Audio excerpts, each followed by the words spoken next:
بسم اللہ الرحمن الرحیم۔ السلام علیکم ورحمۃ اللہ وبرکاتہ۔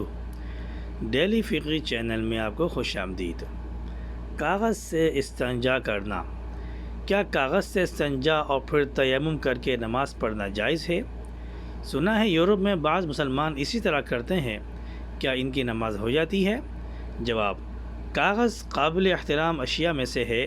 یہ علم حاصل کرنے، اسلامی تعلیمات کو پھیلانے اور ضبط تحریر میں لانے کا بہترین ذریعہ ہے۔ جیسے علم دین کا احترام اہم ترین فریضہ ہے، ایسے ہی وسائل علم دین کا احترام بھی دینی فریضہ ہے۔ اس لیے لکھنے پڑھنے کے لیے جو کاغذات ہیں، ان سے استنجا کرنا احترام کے پیش نظر بالکل جائز نہیں۔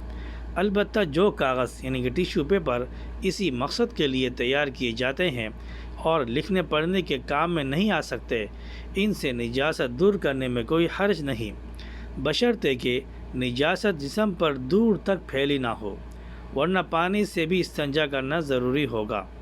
اسی طرح کاغذ سے نجاست دور کرنے کے بعد پانی نہ ہونے کی صورت میں تیمم کر کے نماز پڑھ لیں تو نماز ہو جائے گی۔